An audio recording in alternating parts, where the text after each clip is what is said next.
3교시 주제는 전신을 위협하는 알레르기성 혈관 부종입니다. 울산대학교 의과대학 서울아산병원 알레르기내과의 권혁수 교수의 강연입니다. 네, 안녕하세요. 오늘도 쉬운 길을 따라서 온 권혁수입니다. 아침에 이거 새벽에 일어나서 오는데 배가 고파서 라면 한 그릇 뚝딱 먹고 왔거든요. 오, 진짜로? 네, 그랬더니 오는 길이 너무 무거워갖고 지금 저도 부은 것 같아요. 살찐 게 아니라. 그래서 얼굴이 작아 보이시나? 그런 건가요? 네. 네, 그래서 참 저도 어려운 길을 좀 걸어보고 싶은데요. 이렇게 부종이라는 게 소금이 많거나 물이 많거나 또 단백질이 너무 없거나 이렇게 이제 먹는 거와 관련된 아니면 우리 심장 관련된 부종도 있겠지만 이런 알레르기 염증 때문에 혈관에 갑자기 확 부으면서 물이 줄줄 새어나가서 생기는 병도 있어요. 사실 우리 두드러기나 알레르기 비염 이런 데도 사실 부어서 생기는 병들이거든요. 예. 근데 보통은 혈관은 막히지 않나요? 혈관이 붓는다는 건 언뜻 이해는 안 돼요. 그렇죠. 이러한 혈관과 관련된 질문이 굉장히 중요한 질문인데요. 혈관이 이렇게 부을 때 이제 혈관이 부으면서 그 벽이 있어요, 혈관벽에. 틈새가 이제 벌어지게 돼요, 같이. 그러니까 마치 레고 블록처럼 이렇게 있던 게 착 벌어지고 그럼 틈새가 생기잖아요. 물이 확 새어나오게 되는 거죠.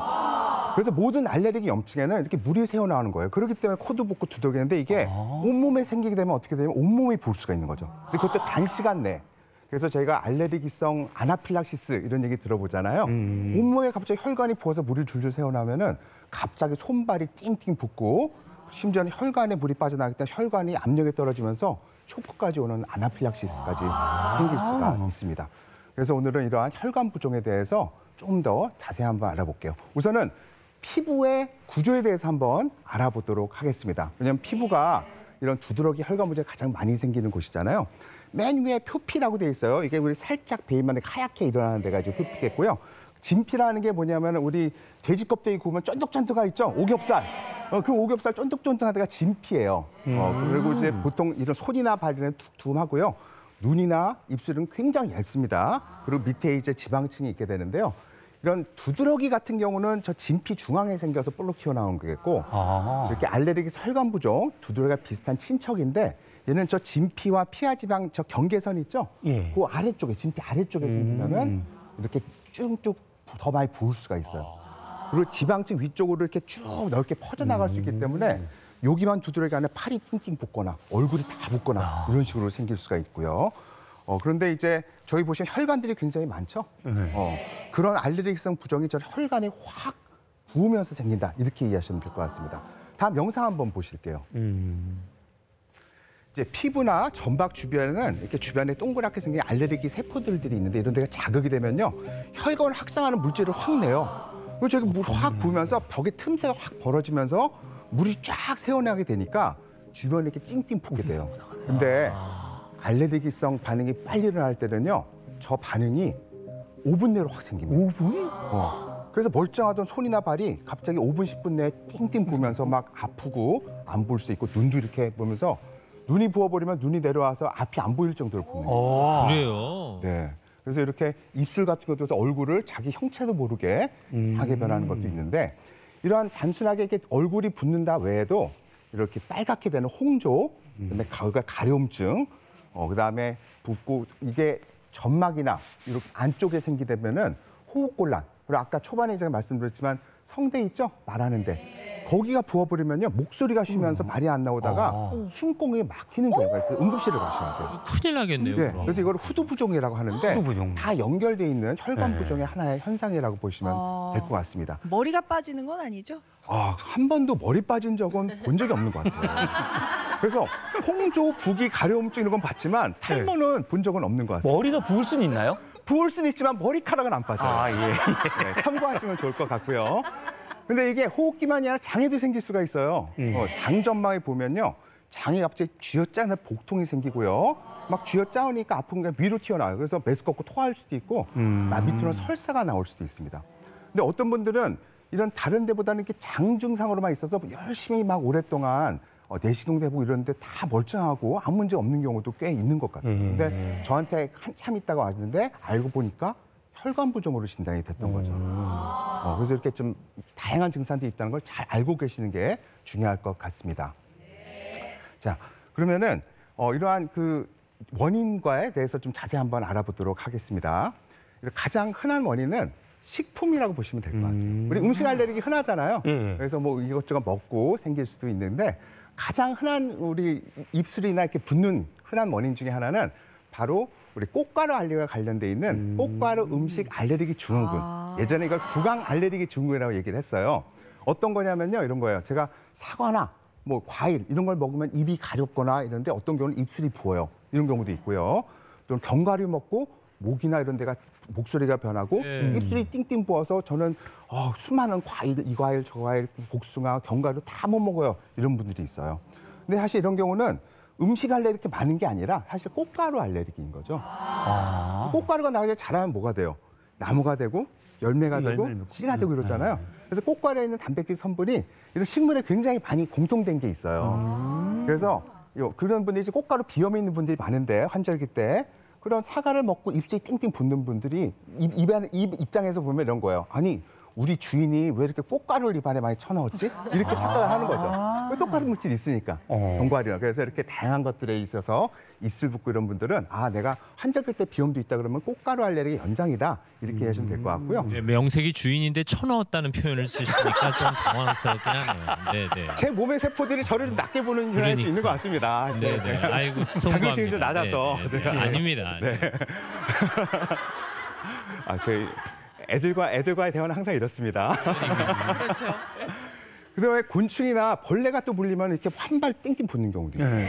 예전에 저 하남시에 이런 왕침개미들이 많이 사는데요. 한 마을 가서 한번 역학조사를 간 적이 있거든요. 하도 저희 서울 와서 응급실 많이 가서 그럼 이 집 가면 어제는 여기 팔이 띵띵 부었는데 괜찮아. 뭐 옆에 뭐 그저께는 다리가 띵띵 붓다가 의실고 쓰러졌는데 괜찮아. 이게 일상생활이 마을에 있었어요.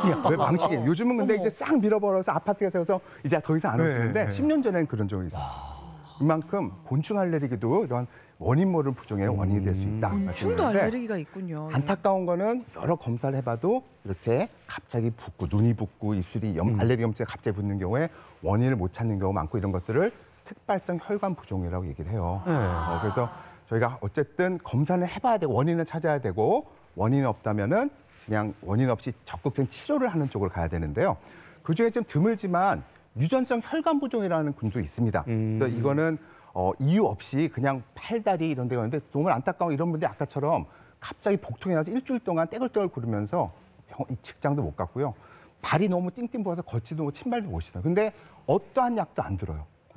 그래서 이런 가족병도 있어요. 갑자기 여기가 부어서 급사하신 분도. 그래서 이런 유전성 혈관 부종이 이제 굉장히 안타까운 병 중에 하나인데 4분의 1 정도는 내가 최초인 경우가 많은 거죠. 가족력 없이. 그렇기 때문에 가족력 없더라도 한번 검사를 받아보시는 것이 좋을 것 같습니다. 아니 근데 쌤 그 원인 찾아주셔야지. 혈관이 부었는데 원인도 모르고 그럼 치료도 해도 뭐 증상도 좋아지지 않으면 진짜 막막한 일이잖아요. 정말 막막한데요.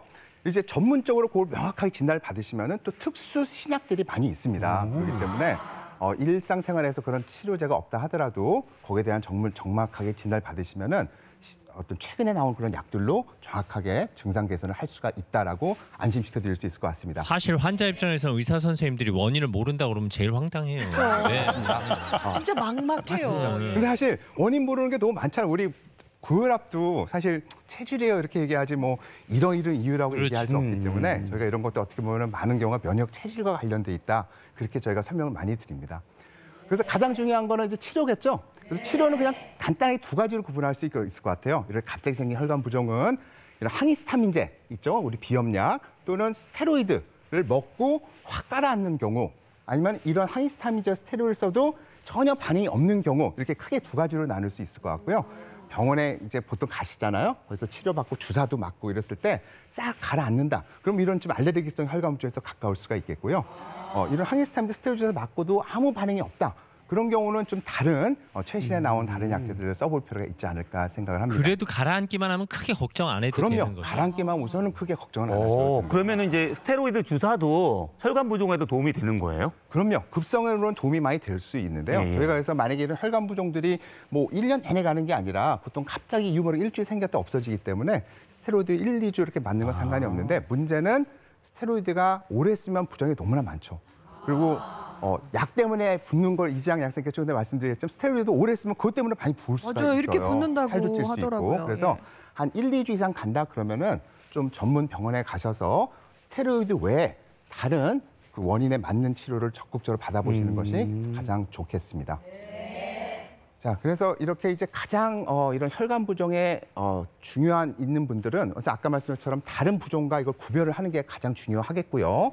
이런 것들이 알레르기성이나 식품 알레르기 이런 것들은 원인을 찾고 피하는 것이 가장 중요하겠고 원인 미상이더라도 아까 스테로이드에 잘 듣는지 아니면 다른 최신에 나온 다른 졸레어나 아니면 뭐 피라지라는 그런 약들도 많거든요. 그런 것들이 듣는지도 전문가 상의하시면은 정말 안전하게 편하게 지낼 수 있다고 생각을 합니다. 네. 저 알레르기 증상이 없는데 한번 검사 받아보고 싶은데 네. 받을 수 있는 건가요, 그러면? 아, 네. 그래서 사실 뭐 인터넷 찾아보면은 이러한 여러 가지 뭐 키트나 이런 것들로 나오긴 나오는데요. 그런 키트나 이런 것들은 사실 미국에서 주로 팔고 있고 우리나라에서는 일반인들에 팔지는 않기 때문에 가까운 의원에 찾아가시면은 기본적인 알레르기 검사는 받을 수가 있고요. 아니 만약에 거기서도 안 나오는 게 없다면은 또 큰 병원 알레르기 내과에 오시면은 정확하게 진단을 해드릴 수 있을 것 같습니다.